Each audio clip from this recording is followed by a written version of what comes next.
My family and I have been going through a very strange experience over the last couple of months. It's hard to even put into words or explain what is going on. I guess I can just start off from where it all started to feel off. A few months back, my family had a big get-together. My parents both have 2 siblings. They all got married and had some kids, well, all of them except Uncle Matt. He never got married or had kids. That means I have 10 cousins. My aunts and uncles all live within 2 hours of us, so we've all grown up together. That being said, we don't normally have all my aunts and uncles in a house at once. This was a rare occasion to have a family meal when they were all free. I will not be naming every single family member in this post because that seems like a lot of information, and honestly, you've already got more information about my family than you ever wanted, but I promise this context is important. Okay, enough of my babbling. Let's talk about what happened that weird night. My parents and I went over to my Aunt Margo and Uncle Ken's house for a barbecue in the backyard. The backyard felt loud and chaotic. I tried to stay out of the way and get the night over with. I was honestly just there for the free food. We were all sitting down at the big table outside. I was so focused on making sure none of the napkins went flying in the wind, I wasn't even listening to the conversation. My Aunt Margo came over to the table with a plate of really burnt hot dogs. My mom immediately started to laugh at the sight of them. Is burning food genetic or something? How on earth do you guys always do that to food? The Jensens need to leave the cooking to the Millers, my mom said with a sarcastic giggle. Uncle Ken looked at her confused. What do you want about Liz? Uncle Ken snapped back. I mean, Margo burnt the hot dogs and Matt always burns food when he cooks. Remember we had to ban them for months from cooking because we had to order takeout like 3 times in a row. Everyone at the table laughed, recalling their memories. Sighs of recollection bounced back and forth from person to person when my dad spoke up in Aunt Margo's defense. Honey, what are you talking about? Matt is your brother. I really shouldn't have to remind you of that. My mom rolled her eyes in response to my dad. I spoke up because I was suddenly confused about which side of the family Uncle Matt was actually on. You would think I would naturally just know that, but all my aunts and uncles act like siblings and call each other their siblings. My grandparents often refer to their sons/daughter-in-laws as just their kids, so it isn't something I was always thinking about. Wait, I'm confused. Whose side is Uncle Matt on? What is this? The joke? I don't get it. I asked, but was only met with a laugh from all the parents at the table. I finally got an answer from my mom following the silence of the joke that somehow went over my head. Don't be silly, baby. Matt is your dad's brother. As the words left her mouth, half the table looked confused. Liz, what are you talking about? He's on your side. He's a Miller. My Aunt Margo said as she scraped off the burnt edges of her hot dog. Okay, now I'm with Amanda. I don't get the joke. My mom said while looking at me with narrow inquisitive eyes, and then at the rest of the group. Wait. Everyone slow down, Aunt June said. Speaking of for probably the first time of the night. This is dumb. Matt is not Liz and I's brother. He has to be on the Jensen side of the family. I sat at the table watching my family in silence. Their eyes darted back and forth. They stopped laughing and were all just scratching their heads. And after a few minutes, my mom got out her phone.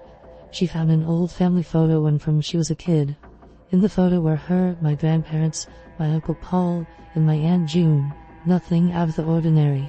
After looking at the picture, Aunt Margo got out her phone and looked for an old childhood photo.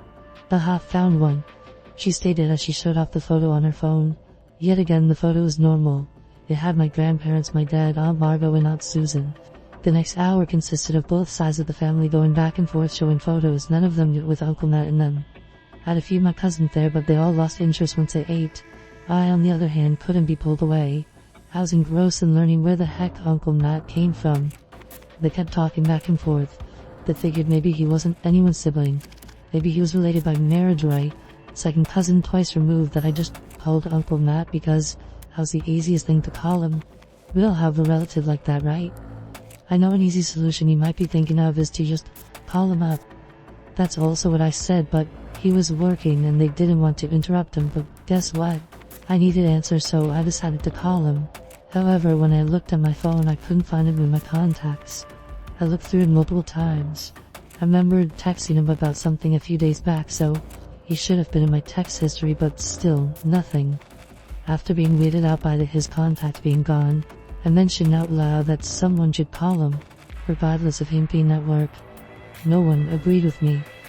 But once I told them his contact was missing from my phone, they All got curious and looked to see if he was missing for them too. We were all in shock to find him missing from all our phones. The family started to dig through the camera rolls and any digital libraries they had to try and find any photo of him. Uncle Andrew thought he had a photo of the back of him, but we soon found that we all remembered him looking differently. Uncle Andrew showed a picture of the back of a bald man who looked pretty tall. Aunt June called him crazy and recalled him having a long curly red hair. It wasn't like we hadn't seen him in a year, or that he was some kind of distant memory. I saw the guy last week. He came over to my house to help me do some homework. And I can tell you, he didn't have red hair or no hair at all. He was, well, shoot. I can't remember what he looked like now that I think about it. It was safe to say we were all freaked out. As the sun went down and it got chilly out, the group moved inside. Normally this is when everyone would go home, but I saw Aunt Margo start a pot of coffee. It was going to be a long night. The air was tense and full of unease. None of the adults wanted to go home until they had the answers. I could tell the adults wanted to talk more, but didn't want to worry the younger cousins. My older cousin Maddie clearly didn't care about anything that was going on. She just wanted to sleep. We convinced her to take my 3 young cousins into the basement so they could all get some sleep, but not me. I was invested. Uncle Matt and I are close. We see each other all the time. How could I not have a shred of evidence that he even existed? As my cousins shuffled downstairs, all the adults huddled around a big whiteboard. Aunt Margo slept on the kitchen table. They started to write down everything they could remember, what he looked like, the last time they saw him, memories of him. None of it was coherent. It seemed he was a completely different person in all our memories. Even if it was a memory where multiple people were around. One of the only things that we could all agree on was that the Jensens always thought he was on the Miller side of the family, and the Millers always thought he was on the Jensen side. My mom recalled the story of Matt, my dad going to a lake to fish, but the hook got stuck on Matt's hat and went flying. My dad told us he remembered my mom telling him the same exact story many times.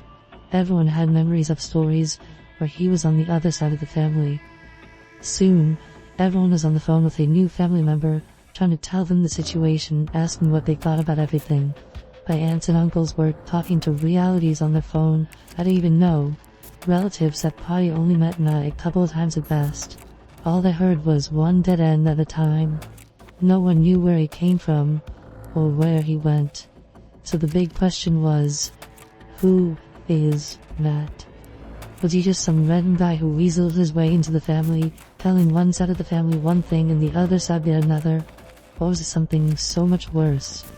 As the sun came up that Saturday morning, we were all still scratching our heads. The deeper we got into who Matt was, the more freaked out everyone got. I was honestly surprised they let me stay with them all night long. The more digging everyone did, the farther away we felt. The more rabbit holes we went down, the less real he seemed. We couldn't find any evidence that he ever existed. Some of us searched all over the internet for Matt Jensen or Matt Miller, and a few of us searched for other last names in the family. Of course, it was kinda hard to know who we were looking for, given we didn't know what he really looked like. After hours of discussion, we compiled a list of attributes that never wavered about Uncle Matt. He was a man. He never had a mustache. He was tall. He was bad at math, and he loved Jim Carrey movies. That might seem like a random grouping of facts, but that's because it was. We couldn't even remember where his house was. Some of us completely forgot, and others remembered different houses. It didn't matter. We weren't going to start knocking on doors to find a man we were concerned never existed. We started to believe that as soon as we began to question who he was, just simply started to fade away into nothingness, like it was some kind of self-destructive on its own consciousness. It was around 9 a.m. that morning when people started to fall asleep on couches. The night before started with everyone being determined and saying the night wouldn't end until we found Uncle Matt, but here we all were, exhausted and with little to no answers. It felt like accepting defeat by napping on the couch, but we couldn't do much else. At 11 a.m. we all woke up to the sound of my cousins playing in the room next over. We all sat up and rubbed our eyes. We could practically see the gears turning in everyone's head as they woke up from their stuppers. I could tell when they realized their memories actually happened, and it wasn't just a weird fever dream. My Aunt Margo stumbled to the kitchen while yawning and started to dig in the pantry for something substantial the kids could eat. It was clear they had already raided the cookie stash. As the adults had a quiet conversation, we heard something come from my cousin Cass that made us freeze. Yeah, remember last night when Uncle Matt gave us those cookies? It was so much fun. My small cousin said with a hop and a skip. Wait, Cass, get over here and say that again. Uncle Andrew yelled in, an attempt to sound intimidating but came out with a voice crack. Cass walking over to us looking like a confused puppy who just got yelled at. What did I do wrong, Uncle Andrew? I thought if Uncle Matt offered us cookies I could have them. Cass, you're not in trouble. This is very important. Are you telling me Uncle Matt was with you guys last night? Uncle Andrew tried to say in a gentle tone to not scare Cass. I mean, not the whole night, but he brought us all cookies and put us on movie for us. Then he said he wanted to go hang out with you guys upstairs. Cass told us with a quiet voice. Everyone started to frantically look around the room looking for any evidence of him being there last night. We quickly asked the rest of the cousins if they saw Matt, and some kids did and some didn't. I noticed something when I started to count the objects in the room. There were 10 adults and me upstairs last night, so there should have been 11 people in total, but I saw 12 plates out with the leftover crumbs from our late night pizza, 12 spots laid out for sleeping in the living room, and 12 mugs or cups of coffee. He was here last night. As I mentioned what I found, my dad said he remembered seeing him last night. He said Matt brought him some water. Uncle Paul said he saw him go to the bathroom but couldn't remember him coming out. They mentioned how it felt like it never actually happened, but he managed to place the memory in them after the fact. How else would they see Uncle Matt right in front of them and not realize what was happening? I had a strange feeling that started to bubble up. I felt uneasy and restless. Wait, something is off here, I said loudly to the room. Everyone line up on the wall, I want to try something. For a second they all looked at me confused. They normally wouldn't let me boss them around like that, but they were all desperate and tired. All the adults lined up against the wall. As I walked by them I counted out loud. Something strange happened. I counted 12 people, including me. None of the kids were lined up. I wasn't counting myself twice. There was an extra person. Uncle Matt wasn't just here last night, he was with us in the room at that moment. Other members of the family even tried to count. We did it over and over again, even adding one of the kids to the mix, but every single time there was one extra person, but we still couldn't see them. How was he hiding in plain sight? Everyone ended up leaving my Aunt Margo's house that afternoon. We were all still extremely creeped out about the whole thing, but what could we do about it? Not much. It's not like Uncle Matt ever did anything violent. Mostly normal behavior except for a few memories of him that were kinda weird. One of us remembered seeing him in the kitchen stacking and unstacking bolts for hours.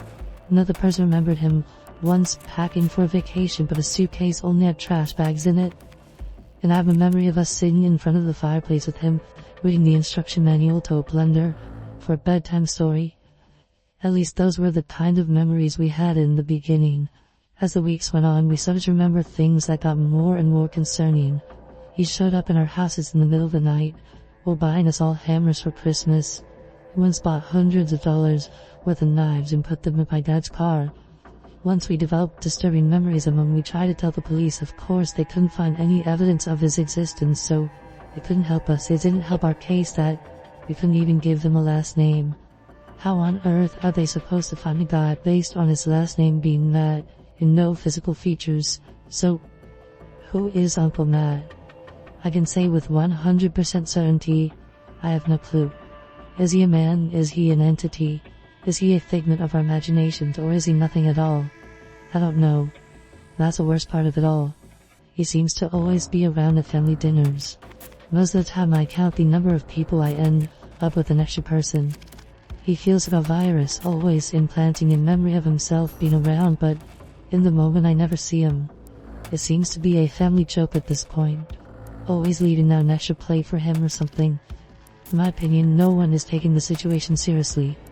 I know he hasn't hurt anyone, but why should we wait for something to happen? I swear I can feel it when he shows up. The hairs on the back of my neck stand up. My family has given up on trying to figure out who or what Uncle Matt is, but I haven't. It feels like they have all just forgotten the disturbing memories of him. I swear the deeper I dig to find him, the worse the memories get. Like he's rotting and festering in my memories, right before my eyes. I'm starting to think it's his attempt to stop me from looking for him. The fact that he's punishing me for looking for him makes my concern grow more and more. Why is he suddenly running now that I am on him? Why is he so afraid of me finding him? And what will happen once I do find him? I will find you, Uncle Matt. I will find out what you are.